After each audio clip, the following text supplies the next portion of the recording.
Assalamualaikum warahmatullahi wabarakatuh. Selamat siang semuanya. Yang terhormat Ibu Dewi Sukmasari, selaku dosen pengampu mata kuliah kewirausahaan, serta teman-teman semua yang saya banggakan. Adapun kehadiran kami di sini yaitu untuk mempresentasikan bisnis yang telah kami bangun, yaitu dengan nama Cake in G. Adapun anggota kelompok kami yaitu yang pertama ada Nabila Sofa Azahra, yang kedua ada Nabila Anggraini, ketiga ada saya sendiri yaitu Muhammad Dimas Pangestu, keempat ada Muhammad Iqbal, dan yang terakhir ada Muhammad Rizky Riko Saputra. Oke, yang pertama bisa dilihat pada masa sekarang ini mayoritas masyarakat itu telah menjadikan kue sebagai makanan cemilan sehari-hari. Baik itu dari kalangan muda hingga kalangan tua. Hal inilah yang mendasari kami untuk mendirikan usaha Cake in G dengan output utamanya yaitu kue. Adapun kue yang kami buat yaitu ada donat, bomboloni aneka rasa, martabak mini, dan cookies. Jadi Cake in G ini merupakan toko bisnis kue yang berada di Bandar Lampung. Toko kami ini memfokuskan menjual berbagai macam makanan penutup. Varian makanan penutup ini memikat masyarakat itu tidak hanya dengan cita rasa saja, melainkan dengan keindahan visual, yang dimana produk kami ini disajikan dalam sebuah kotak kemasan plastik yang kekinian. Jadi, Cake in G ini menjual berbagai macam varian kue tradisional dengan sentuhan kekinian dan dalam penyajiannya. Dengan memadukan antara makanan tradisional dan modern, hadirat toko ini diharapkan dapat dinikmati segala kalangan. Jadi, poin utama dari produk kami adalah keunikan serta cita rasa yang diharapkan menjadi daya tarik konsumen ke depannya. Oke, di target kegiatan kami terdapat 3 target kegiatan dalam bisnis kami. Yang pertama bisa dilihat yaitu untuk menciptakan suatu usaha bisnis makanan dengan output utamanya yaitu aneka kue. Yang kedua, untuk mengetahui strategi apa yang cocok serta efisien terhadap bisnis kami dengan maksud untuk mendapatkan laba sebesar mungkin. Yang ketiga yaitu untuk menciptakan nilai ekonomi dari produk kami serta menciptakan cara promosi yang cocok dengan bisnis kami. Oke, untuk selanjutnya akan dijelaskan oleh rekan saya. Sebelum kita melakukan suatu bisnis, kita harus membuat perencanaan agar produk kita dapat diterima oleh konsumen, serta dapat menghindari kerugian. Kami telah menganalisis bahwa pesaing produk kami adalah makanan penutup lain seperti jajanan pasar. Untuk mengatasi hal ini, kami harus berimprovisasi bagaimana caranya menjual produk tersebut dengan efisien dan terjaga kualitasnya. Berikut adalah keunggulan kami dibandingkan para pesaing, yaitu 1. Mampu menyediakan produk dengan harga yang menjamin kualitas produk. Kedua, kami memfokuskan produk kami pada tampilannya yang unik, dengan memadukan ala kekinian yang akan menarik perhatian konsumen. Tentu saja rasanya terjamin enak. Ketiga, produk kami dijual di area sekitar konsumen sasaran sehingga mudah diperoleh. Keempat, produk kami dapat dibeli melalui GoFood dan Shopee Food. Adapun hasil analisis kami menggunakan metode SWOT. Yang pertama, strength. Kami menggunakan sistem pre-order sehingga kualitas produk yang kami jual selalu fresh. Dengan menggunakan sistem pre-order yang kami terapkan, maka pengeluaran kas untuk membeli bahan akan lebih efisien. Yang kedua, weakness. Dengan sistem pre-order yang kami gunakan, maka kue tidak selalu ready atau siap dan harus adanya konfirmasi terlebih dahulu, sehingga memakan waktu yang lebih lama. Jika ada pembeli dalam jumlah banyak, maka akan memakan banyak waktu dalam proses pembuatannya, karena harus mengerjakannya sekaligus. Yang ketiga, opportunities.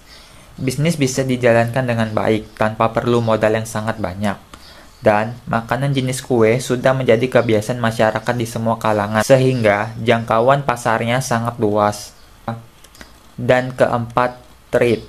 Banyaknya jenis usaha yang menawarkan produk yang sama dengan harga yang cenderung lebih murah. Selain itu, ada sebagian pedagang yang melakukan jenis usaha yang sama, tetapi dengan metode penjualan dengan cara berkeliling. Hal ini akan cenderung lebih cepat laku. Dan karena kami menggunakan sistem pre-order, jika ada pembeli dalam jumlah banyak, kami cenderung akan lebih mudah kelelahan. Baik, untuk materi berikutnya akan disampaikan oleh saya, Nafila Zahra dengan ujian NPM 041. Materi ini yaitu segmentasi dan targeting. Di segmentasi sendiri itu dibagi menjadi 3, itu ada demografis, psikografis, dan perilaku. Nah, segmentasi demografis melihat beberapa aspek seperti dari jenis kelamin, usia, pekerjaan, pendidikan, dan lain-lainnya. Jadi segmentasi demografis ini sering diterapkan oleh perusahaan dalam menentukan strategi pemasaran bagi produk atau jasa yang mereka tawarkan. Di sini, segmentasi demografisnya adalah anak kecil hingga orang dewasa, baik laki-laki maupun perempuan di sekitar wilayah Bandar Lampung. Kemudian, segmentasi yang kedua adalah psikografis. Segmentasi psikografis adalah segmentasi yang membagi pembeli menjadi beberapa kelompok berbeda berdasarkan pada karakteristik kelas sosial, gaya hidup, pendapat, minat, atau kepribadian. Nah, orang yang berada dalam kelompok demografis yang sama bisa saja mempunyai ciri psikografis yang berbeda. Di sini, segmentasi psikografis dari Kekinge adalah menyukai kue kering dan juga jajanan pasar untuk dijadikan cemilan. Segmentasi yang ketiga adalah perilaku. Nah, segmentasi perilaku ini merupakan pengelompokan pasar yang didasarkan pada pengetahuan, sikap, penggunaan, maupun respon terhadap suatu produk. Di segmentasi perilaku Kekinge ini adalah suka membeli kue atau jajanan pasar untuk acara-acara tertentu atau untuk dessert sehari-hari saja. Selanjutnya adalah targeting. Target pasar Kekinge ini fokus pada anak-anak dan juga mahasiswa yang cukup sering dan suka membeli jajanan kue untuk dijadikan cemilan. Slide berikutnya adalah strategi pemasaran 4P. P yang pertama adalah produk. Produk dari Kekinge ini adalah cookies, martabak mini, donat, dan bomboloni. Kemudian P yang kedua itu adalah price. Nah, harga untuk tiap produk dari Kekinge ini juga cukup terjangkau dan ramah di kantong para pelajar maupun anak-anak ya bagi kelompok kami. Seperti cookies, ini harganya hanya 5.000 per pieces. Kemudian ada martabak mini dan donat yang harganya 2.500 per pieces. Kemudian untuk bomboloni itu harganya 3.000 per pieces. Nah, untuk rasa, tentu jangan khawatir karena kami menjamin untuk rasa dan kualitas, tapi dengan harga yang ramah di kantong. Kemudian P yang ketiga itu place. Produk dipasarkan secara online, baik melalui media sosial seperti Instagram, Facebook, Twitter, TikTok, kemudian bisa juga melalui YouTube, dan selanjutnya didaftarkan menjadi Mitra GoFood dan Shopee Food. Nah, P yang keempat itu adalah promotion. Kekinge ini menggunakan strategi promotion mix. Sekian materi yang dapat saya sampaikan. Untuk selanjutnya, saya berikan kepada rekan saya. Terima kasih. Baiklah, materi selanjutnya yaitu mengenai promotion mix yang dilakukan oleh Kekinge. Nah, di sini Kekinge melakukan beberapa jenis promotion mix. Yang pertama ada advertising. Nah, advertising ini Kekinge melakukan paid promote dan juga Facebook Ads. Untuk promosi yang dilakukan Kekinge ini dua-duanya berbayar. Yang satu paid promote dilakukan di Instagram dan Facebook Ads dilakukan di Facebook. Kemudian ada personal selling. Nah, personal selling ini adalah teknik promosi door to door di mana penjual Kekinge akan menawarkan langsung produk mulai dari Kekinge langsung ke konsumen sehingga penjelasan mengenai detail produk, kelebihan produk bisa dijelaskan dengan baik. Selanjutnya ada sales promotion. Nah, sales promotion ini kami melakukan 3 cara. Dengan yang pertama ada giveaway, program free ongkir, dan buy 5 get 1. Program giveaway ini sangat berpengaruh untuk memperkenalkan produk baru dan juga akun media sosial dari Kekinge. Cara dengan giveaway ini bisa meningkatkan insight dari Instagram ataupun media sosial lainnya, karena salah satu peraturan dari giveaway itu biasanya mengharuskan pengikut untuk memfollow Kekinge serta men-tag beberapa temannya. Dengan begitu, orang-orang yang di-tag akan mengunjungi akun Instagram Keking G dan insight-nya akan menjadi tinggi. Yang kedua ada program free ongkir. Program free ongkir ini sangat berpengaruh di awal promosi produk Keking G karena kami memberikan target penjualan atau target pembelian. Jika pembeli membeli lebih dari 5 produk kue, maka kami akan memberikan free ongkir sehingga mereka tidak perlu bayar ongkir lagi. Yang terakhir ada buy 5 get 1. Setiap pembeli yang membeli 5 jenis kue berbeda, maka akan mendapatkan 1 jenis kue dari Keking G bebas untuk membelinya. Yang selanjutnya ada direct marketing. Nah, direct marketing ini kami akan memberikan pesan melalui grup WhatsApp atau pesan pribadi melalui WhatsApp untuk mempromosikan produk dari Keking. Selanjutnya ada word of mouth. Nah, word of mouth ini salah satu strategi promosi yang paling penting karena jika strategi promosi word of mouth ini berhasil, maka produk Keking G akan dikenal oleh orang banyak dengan cepat. Dan terakhir yaitu online marketing. Tentu saja kami Keking G, produk-produk kami akan mempromosikan produk-produk tersebut melalui beberapa jenis sosial media. Yang pertama ada Instagram, ada TikTok, dan juga Facebook. Kami akan membuat konten-konten yang menarik supaya para pengguna tertarik untuk melihat dan juga nantinya pada akhirnya mereka tertarik untuk membeli. Ya, strategi promotion yang akan dilakukan oleh Keking G ke depannya. Kemudian untuk metode pelaksanaan ini ada dibagi menjadi 4 step. Yang pertama ada step 1 yaitu menyiapkan alat dan bahan yang digunakan. Step 2 membuat kue sesuai pesanan customer karena sistem pemesanan dari Keking G ini adalah pre-order. Yang ketiga ada menyiapkan kemasan.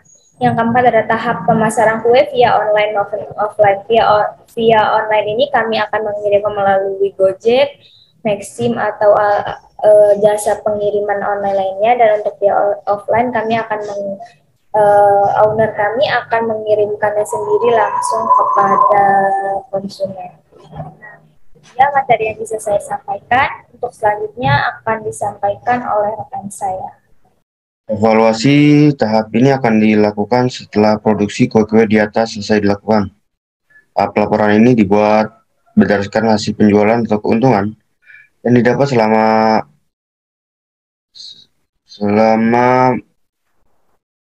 dalam kurun waktu 1 bulan. Bisa diperoleh data yang akurat sebagai bahan evaluasi. Selanjutnya anggaran biaya yang kita keluarkan. Yang pertama perlengkapan yang diperlukan sekitar 1.400.000. Yang kedua bahan habis pakai sekitar 1 juta. Yang ketiga transport lokal sekitar 1.500.000.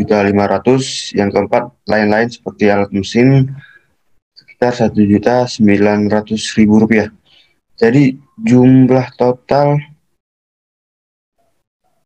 anggaran biaya yang dikeluarkan sekitar 5.800.000. Terakhir analisis kelayakan usaha. Ya, pertama itu menghitung omset per bulan. Jika Keking G dalam sehari bisa menjual semua produk sekitar 14 sampai 50 produk, maka dalam sehari bisa mendapatkan omset 397.000. Dan jika dalam sebulan omset Keking G mencapai 11.910.000. Kedua, menghitung laba yang Keking G dapatkan dari omset per bulan yaitu 6.110.000 rupiah. Ketiga, return on investment. Dari perhitungan analisis ekonomi tersebut, maka dapat disimpulkan usaha ini layak dijalankan karena mendapatkan ROI atau return on investment 1,5 0,5% dari modal awal.